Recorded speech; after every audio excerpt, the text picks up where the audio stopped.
All right, this is EET112 Lab 5. I'm going to show you how to do the measurements in Part A. So the first thing you're asked to do is set up your function generator for a square wave, 10 volts peak to peak, with an offset of 5 volts DC. So set your function generator up to do that, and then you're going to measure its output directly with the scope probe, channel 1, and you're asked to put the scope probe on 1x. Okay, so I've done that, and I've hit the default button on the scope, so we're starting from the same starting point on the scope programming. And so now I'm going to turn on the function generator. And so you see kind of a flashing thing there. So obviously we're not triggered. So I'm going to first move the trigger up a little bit here. And there you can see that we've got a rising edge, but it's coming off screen. So, but I want to put this, the ground or the 0 volts, I want to put that down here. So I'm going to use the vertical adjust and put it down 1 grid off the bottom of the screen. So that's going to be -3. I think we'll do that. Okay, but I'm still off screen, so I need to turn down the vertical scale 1 notch. And I should also say that the frequency of the function generator should be 10 hertz. It's a very low frequency, 10 hertz. Now, in order to adjust the horizontal, remember an easy way to do that is take 1 divided by your frequency, that's equal to the period, and the period is, you'll see 1 cycle in a period. So if I take 1 divided by 10 hertz, that's 0.1 seconds, and 0.1 seconds is also equal to 100 milliseconds. So if I put the horizontal on 100 milliseconds per division, I should see 1 square wave cycle every grid. So let me do that. So there's 2 microseconds. I've got to turn it quite a bit to get to 100 milliseconds per division.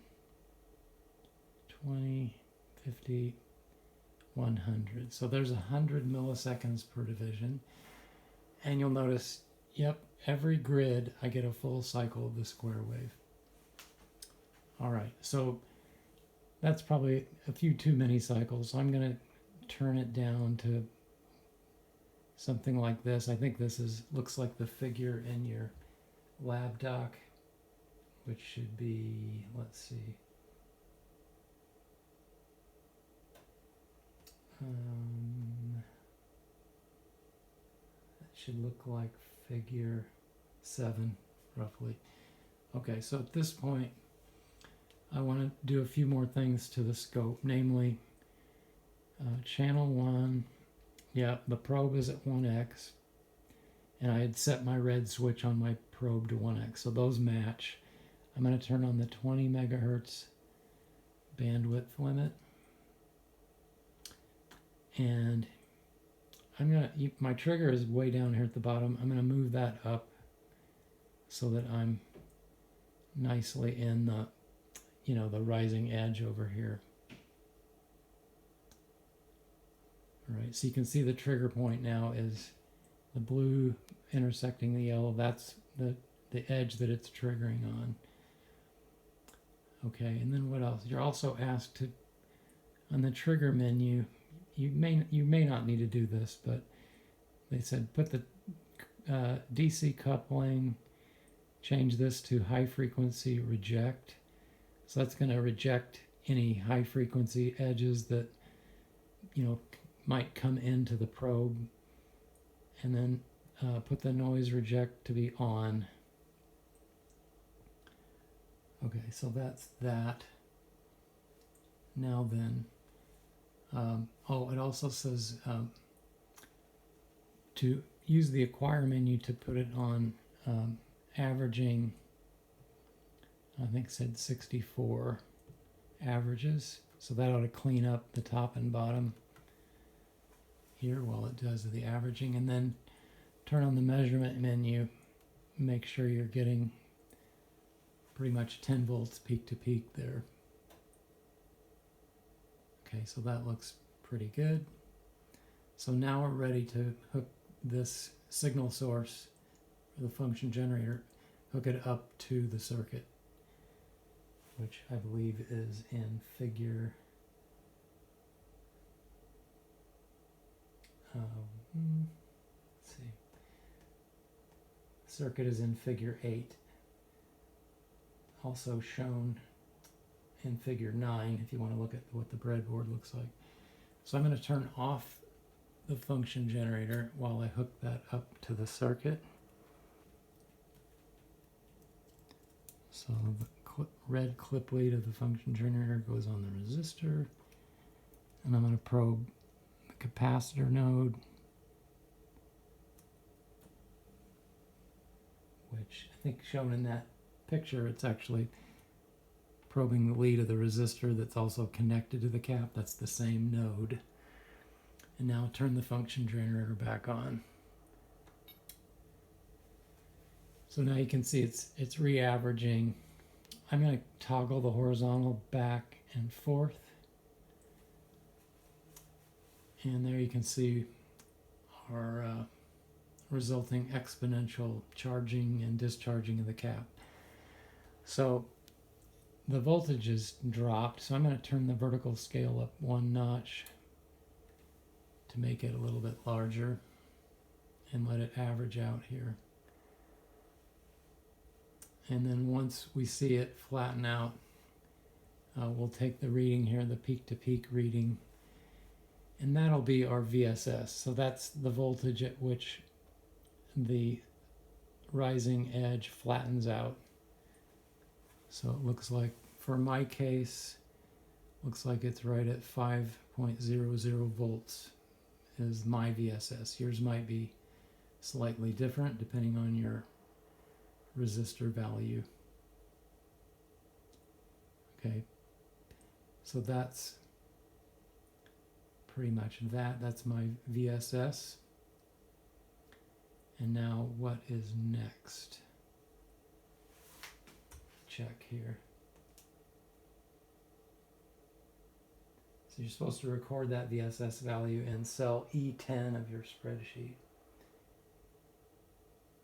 And then you'll use the equation in step 3 to calculate our scope. And I'll show you how to do those calculations in the lecture portion of the lab. So if you need to go back and watch the lecture, I'll go through those calculations. And it says don't be alarmed if you're going to compare your VSS to what you calculated earlier. And it says don't be alarmed if the error is large, because I think you probably calculated something like around 10 volts for your theoretical, and you're only measuring something around 5. All right, so now it says adjust your oscilloscope for 10x scope probe. So I'm going to flip the red switch on my scope probe. You see that's having an effect. And then I'm also going to go back to channel 1 menu and put that on 10x probe. Okay, so now it looks like we're not triggering. So let me move the trigger level down and see if we can trigger.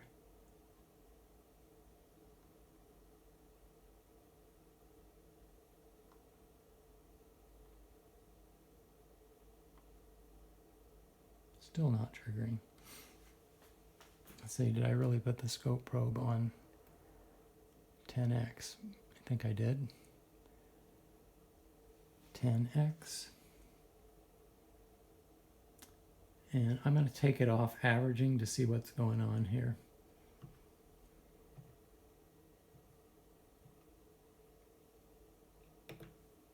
Oh, my waveform is really squashed. So I'm going to turn up the vertical scale. 2 volts per division. Okay. And then I'm going to move my trigger level just kind of right in the center there. All right, now I'm going to turn averaging back on. So sometimes you need to turn off averaging to see what's happening, because when it's averaging, if strange things are happening and it's doing all these averagings, you can't really see what's happening. So now that it's solid, I'll turn the averaging back on.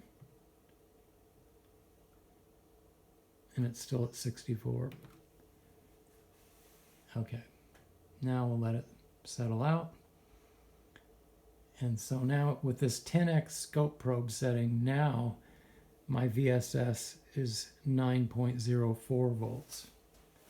So I think you're asked to record that in the spreadsheet.